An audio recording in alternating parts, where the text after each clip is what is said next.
Guruve Gaura Chanjaya Radhikaya Tadale Krishnaya Krishna Bhaktaya Tadabhaktaya Namo Namaha Vancha Kalpatarubhischa Kripa Sindhuve Vacha Patitanam Pavanebhyo Vaishnavebhyo Namo Namaha Jaya Shri Krishna Chaitanya Prabhu Nityananda Shri Advaita Gadadhara Shivasari Shri Gaura Bhaktavinda Hare Krishna Krishna Krishna Hare Hare Hare Rama Rama Rama Hare Hare. Offering my Dandavad Pranam at the lotus feet of my Guru Parapadma, Nitya Pravishno, Vishnu Pada Paramahamsa, Astotara Sata Sisyamad, Srila Bhakti Vedanta Narayan Goswami Maharaj, and equally unto my Param Guru Devs, Nitya Pravishno, Vishnu Pada Paramahamsa, Astotara Sata Sisyamad, Srila Bhakti Pragan Keshav Goswami, and also unto Nitya Pravishno, Vishnu Pada Paramahamsa, Astotara Sata Sisyamad, Srila Bhakti Vedanta Swami Maharaj, our Srila Prabhupada. Also unto the devotees who may be watching. First and foremost, of course, hope everyone had a very wonderful Janmashtami Mahotsav. And of course, today is Nandotsav. And of course, today is also a very special day, though it's not my subject matter for today. Perhaps later on our phone conference, we'll be doing glorification of our Srila Prabhupada. So it's an extremely auspicious couple of days here. And of course, the glorification could be continuous, just as Ananta Sesha is doing forever and ever, with unlimited mouths and still not reach an end, both in glorifying Sri Krishna Bhagavan and also in glorifying his most dear servant, Srila A.C. Bhaktivedanta Swami Maharaj, our Srila Prabhupada. So, but I was doing this just to both answer a question. One was actually a live question. One was, two of them were written questions. And one was an observation from a Harikatha session that I saw.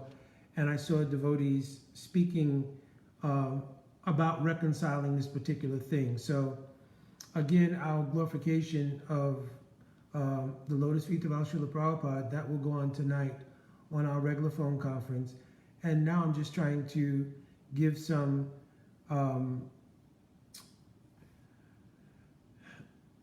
contribution to reconciling a particular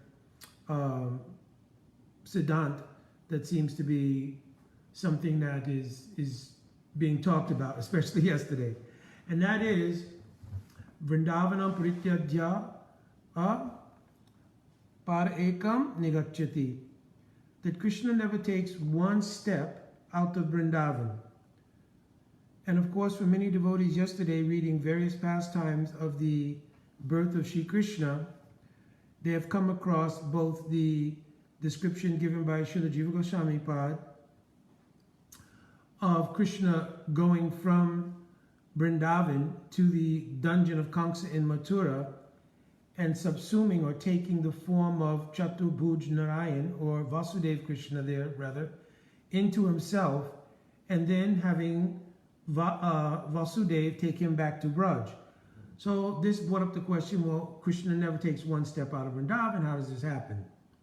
So, of course, there are many considerations, and there are many reconciliations that have been given, that whenever Krishna leaves, quote, Vrindavan, and goes to Mathura or Dwarka, it should be considered that it is Vasudev Krishna. So this is one reconciliation that's been given, and even discussion of pastimes that have been told regarding Akrur coming to the Jamuna and then taking his bath, and upon taking his bath, witnessing that Krishna and Balaram were both on the chariot and bathing. And so anyway, the gist of that Leela is that at that time, Shankarshan and Vasudev, Krishna, appeared, and that's who was taken to Braj. So there's reconciliation like that as well that we've heard. But in a even more significant way, perhaps, is the idea of considering what is Vrindavan. So Srimati Radhika, when she met Krishna at Kurukshetra, she told, Anya Hridoya Moramana Vrindavan, Mani Vani Eka Karijani. You should know that my mind and my heart, they are not two different things. And my heart is Vrindavan. So really, Vrindavan is a manifestation of the heart of Srimati Radhika. Even it is mentioned about Govardhan. Prakriti Manasa Jatu Giriraj Govardhanaha. That Giriraj is manifest from the heart of Radhika. So if we look from that angle of vision of Braj being a bhav, not just being a locale, then the idea that Krishna never leaves Vrindavan becomes much more expanded. Because we don't have any situation, whether Krishna is in Mathura or later in Dwarka, where his essential bhav is not complete absorption in separation from Vrindavan. In Mathura, he called Uddhav, Gachav Urva Somyam, Pitaro Prityavaha, Mad Gopi Viyogadim, Mat Sandashaya Vimuchaya. He called Uddhav, oh Uddhav, here in Mathura, I'm greatly in deep separation, and I want you to go and console our parents. Pitaro means our parents, because he felt so close to Uddhava, right? Vishninam Paravo Mantri, he was like the most confidant or confidential person of Krishna outside of Braj. So confiding when he said, listen, my parents are like your parents. We even look alike. Uddhava and Krishna look so similar, right? Go and give consolation to our parents. To my gopis, you cannot do that. Therefore, take my message, right? And then alleviate their separation by giving my message. So I'm not speaking Brahmadgita here, but I'm just saying that Krishna, even in Mathura, he remained absorbed in such a deep mood of separation from Vrindavan.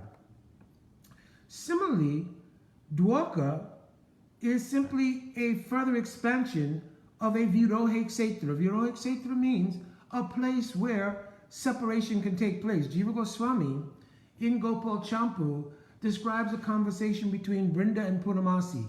And there in that conversation, Purnamasi states this fact to Vrinda Devi, that Mathura and Dwarka were simply meant to enhance the rasa.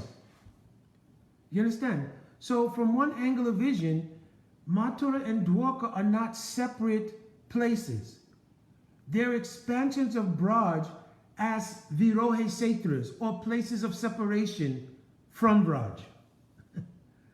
So try to understand, even for those who are doing the Raganuga Pravritti, it means following the progressive path to come to Rag Marg. So one of the features of Rag Marg is that one should, though following Vidi, right, Savan Kirtanandani, Vaidhi Bhakti Sudanti too. It's not that in doing Raganuga sudden, then you do anything you like, there's no following of Sastra, right? There's no such thing like that, right? But the mood is different. And as part of that, there may be some things which are not done in the progressive path towards Ragmarg or in Ragmarg proper. And one of those things is called Dwarka Dhyan. I brought this up once in a class, and one devotee, he was quite bewildered because he said, listen, he quoted, there are so many chapters of Srimad Bhagavatam that deal with Dwarka Leela. How is it you can say we shouldn't hear Dwarka pastimes? So of course the first cue was, there was never a mention of not hearing the pastimes of Dwarka. There was mention we should not do Dwarka Dhyan.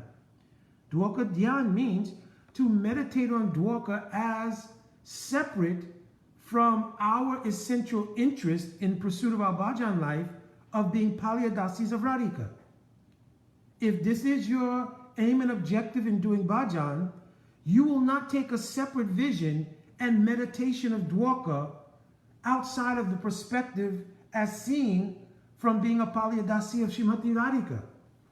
This is part of your essential practice, right? So from that angle of vision, we will see that Mathura, and then by extension Dwarka, they're creating only a mood of deep separation and longing in Krishna to appreciate and to feel the experience of deep separation. In the depth of separation, Sambhog is nourished.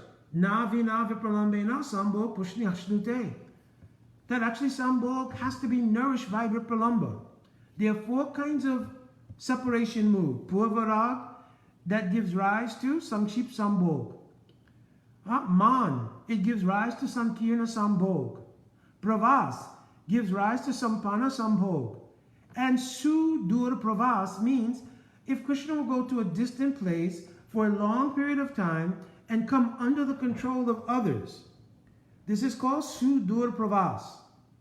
The subsequent meeting from Sudur Pravas is called Samriddhiman, or very enriched Sambhog. So it is a necessary ingredient in the fulfillment of the nourishment of meeting.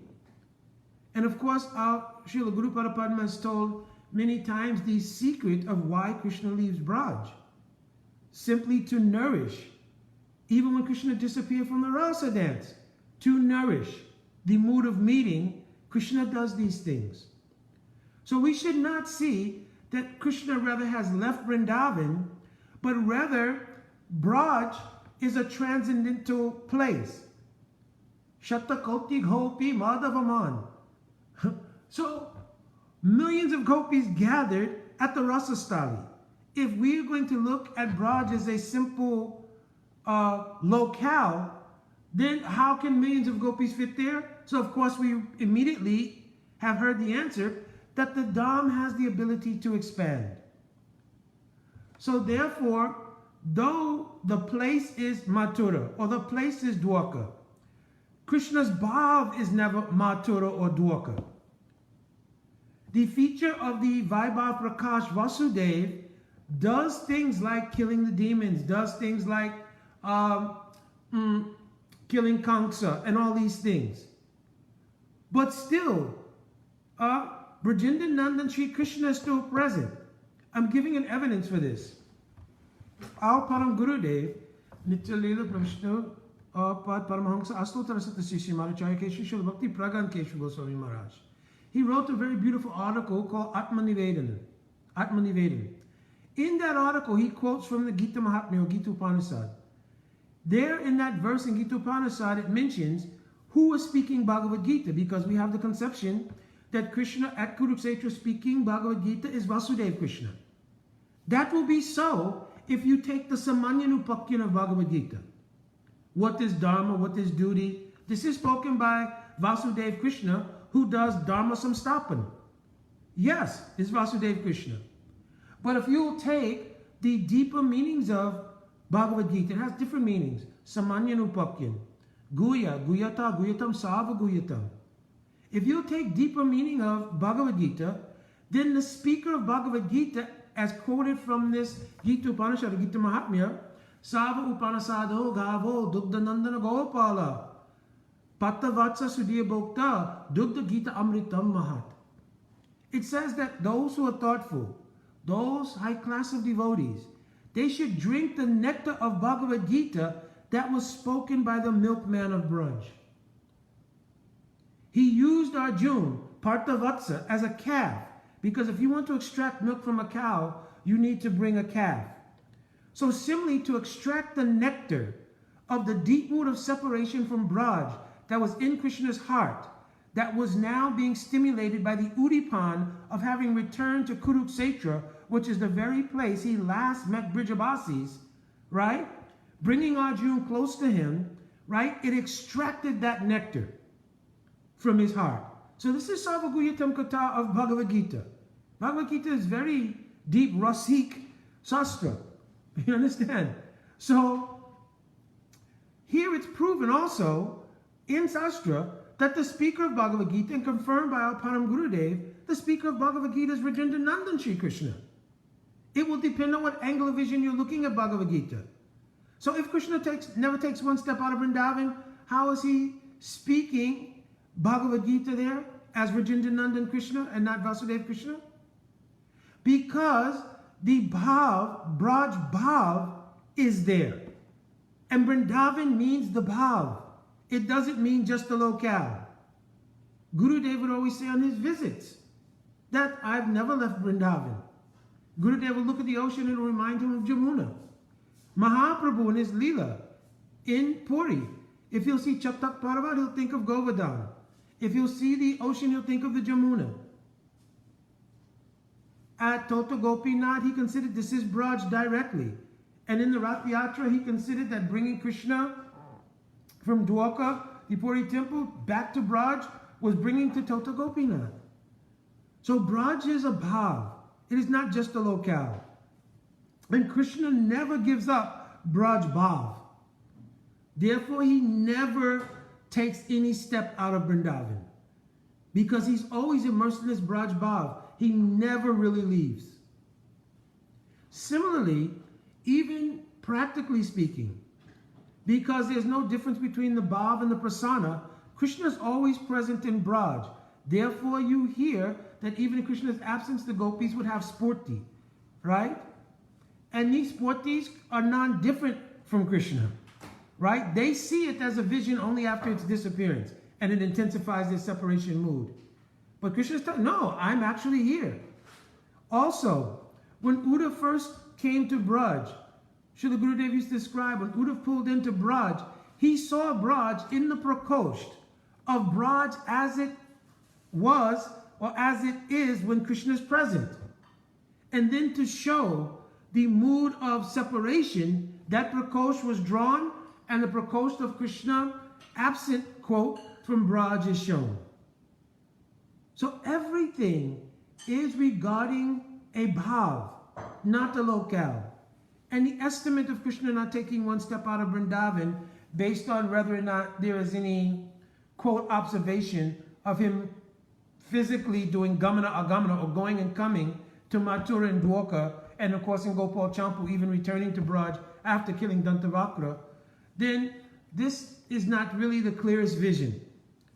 We'll see that actually Krishna never leaves Vrindavan. Even in Dwarka, he's looking in a pillar. Aparakalita purvakas chamatkarakari. Spurati mama gharyan madhura eshapura. Ahanya hanta preksha labda cheta sarabasam upabhoktam akamaye radhika eva. Krishna looking in a pillar in Dwarka sees himself, and lupta chait means like an impetuousness comes over him.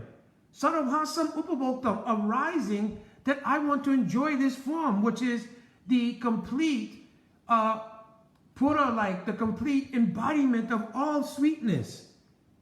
And crazily, I want to enjoy it, Radhika Eva, like Radhika enjoys. So this verse quoted in Krishnadas Kaviraj Goswami's Chaitanya Charitamrita is actually taken from Vidagdha Madhava. You understand? So Rupa Goswami, even in writing Vidagdha Madhava, Lalit Madhava, was hinting how really everything is simply an expansion of Braj. But for Rasa Samagri, especially of meeting and separation, Mahaprabhu told you write in 2 dramas. Because you know in Lalit Madhav, he describes how gopis in the depth of their separation give up their lives, become queens in Dwarka. We know that's not the actual, so to speak, thing. Of course, we know in Tattva Vichar that the Mahishis of Dwarka and all Lakshmi, they're expansions of Shakti Tattva. This is one thing. But in Ras Vichar, then clearly this is not what happens. But it's showing, Rupa Goswami was simultaneously showing, there is no such thing as Krishna being out of Brajabhav. Always there may be additions, like Vishnu killing demons, or doing Dharma Samstapan, or any of these things. But Brajabhav never leaves Krishna. Therefore, in that reality, Krishna never takes one step out of the real meaning of what is Braj. Very interestingly, just to conclude, devotees, when they established the temple in Delhi, they named the deities there Radha Parthasarati. So, of course, when you hear this, it is the complete seeming epitome of Rasabas. Right? And many devotees criticize and critique, oh, this is, come on. Right? Right?